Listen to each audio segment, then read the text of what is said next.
ഒരു ജീവപര്യന്തം വിധി കൊണ്ട് മാത്രം ചെന്താമരയിലെ കുറ്റവാളി ഇല്ലാതായോ? ചെന്താമരയ്ക്ക് ശിക്ഷ വിധിച്ചത് പാലക്കാട് ജില്ലാ സെഷൻസ് ജഡ്ജ് എൻ കെന്നത്ത് ജോർജാണ്.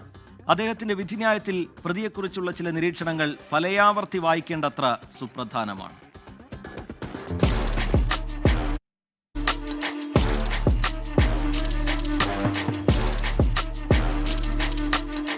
ശിക്ഷ സംബന്ധിച്ച നിർണായകമായ വാദപ്രതിവാദങ്ങൾ കോടതിയിൽ അരങ്ങേറി. ഒന്ന്, പ്രതി കുറ്റകൃത്യം ആവർത്തിക്കാൻ സാധ്യതയുണ്ടോ എന്ന പരിശോധനയാണ്. പ്രോസിക്യൂഷനും ശക്തമായ വാദമുയർത്തിയ ഈ ഭാഗത്ത് കോടതിയും നിർണായകമായ കണ്ടെത്തൽ തന്നെ നടത്തിയിട്ടുണ്ട്. പ്രതി നന്നാകില്ല എന്ന അടിസ്ഥാന നിരീക്ഷണത്തിലാണ് കോടതി. അയാൾ വീണ്ടും കുറ്റകൃത്യം ആവർത്തിക്കാൻ സാധ്യതയുണ്ടെന്ന ആശങ്ക കോടതിക്കുണ്ട്.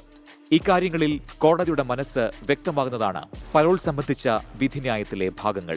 നായർ കോടതിയിൽ നമ്മൾ എന്തായാലും എൻഹാൻസ്മെന്റ് ഓഫ് സെന്റൻസിന് എന്തായാലും കോടതിയിൽ സമീപിക്കും. കാരണം നമ്മൾ കൂടുതലായിട്ട് പറഞ്ഞത് ഇയാൾക്ക് റെമിഷൻ കൊടുക്കാൻ പാടില്ല, ഇയാളുടെ പരോൾ കൊടുക്കാൻ പാടില്ല, ഡെത്ത് പെനാൽറ്റി കൊടുത്തില്ലെങ്കിലും ഇത് രണ്ടും ചെയ്യാൻ പാടില്ല എന്ന് പറഞ്ഞു. അപ്പോൾ കോടതി ആ നിയമങ്ങളും പരിശോധിച്ച് പറഞ്ഞത് അത് ഞങ്ങൾക്ക് ചെയ്യാൻ പറ്റില്ല. ഈ കോടതിക്ക് അധികാരമില്ല. അത് ചെയ്യേണ്ടത് ഹൈക്കോടതിയോ സുപ്രീം കോടതിക്ക് മാത്രമേ അധികാരമുള്ളൂ. അതായത് ഈ പരോൾ കൊടുക്കാതിരിക്കുന്നതും മറ്റേ റെമിഷൻ കൊടുക്കാതിരിക്കുന്നതും. അപ്പോൾ അതൊരു എൻഹാൻസ്മെൻറ്റ് സെൻറ്റൻസിന് വേണ്ടിയിട്ട് നമുക്ക് തീർച്ചയായും ഒരു എൻഹാൻസ്മെൻറ്റ് ഓഫ് സെൻറ്റൻസിന് അപ്പീൽ പോകാം. കാരണം ഈ കോടതിക്ക് അതിനും അധികാരമുണ്ടെങ്കിൽ ഉറപ്പായിട്ട് ഈ കോടതി അത് കൊടുത്തിട്ടുണ്ടാവും. സപ്പോസ് ഹൈക്കോടതിയോ സുപ്രീം കോടതിയോ സർക്കാരോ ഒരു പരോൾ കൊടുക്കുകയാണെങ്കിലും ആ പരോള് പരോൾ കൊടുക്കുമ്പോൾ എല്ലാ സാക്ഷികൾക്കും ഒരു സെക്യൂരിറ്റി കൊടുത്തിരിക്കണം എന്നുള്ള ഡയറക്ഷനും തന്നിട്ടുണ്ട്. പരോൾ അനുവദിക്കേണ്ട സാഹചര്യം വന്നാൽ എന്നതായിരുന്നു വിധിവാചകം.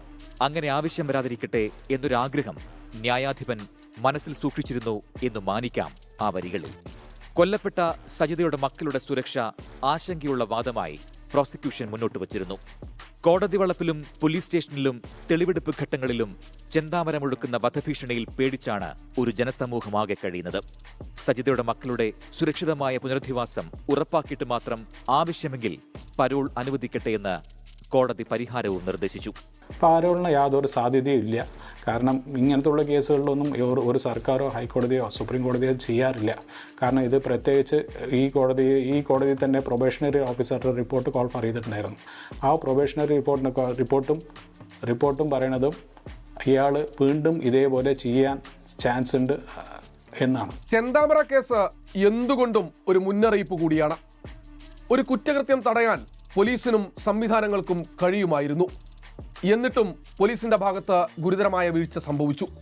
അതുകൊണ്ട് മാത്രമാണ് ഇരട്ടക്കൊലപാതകങ്ങൾ നടന്നതെന്ന് നാട്ടുകാരും പറയുന്നുണ്ട്. ശിക്ഷയാണ് ചെന്താമരയ്ക്ക് വേണ്ടത്.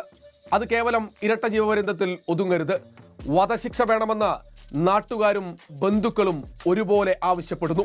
ലോകത്തെവിടെയായാലും ഏത് സമയത്തും 24 വാർത്തകളും ഓഗ്മെന്റഡ് റിയാലിറ്റി പാക്കേജുകളും എക്സ്പ്ലെയിനറുകളും വിശദമായി കാണാൻ ഞങ്ങളുടെ യൂട്യൂബ് ചാനൽ നിങ്ങൾക്ക് സബ്സ്ക്രൈബ് ചെയ്യാം.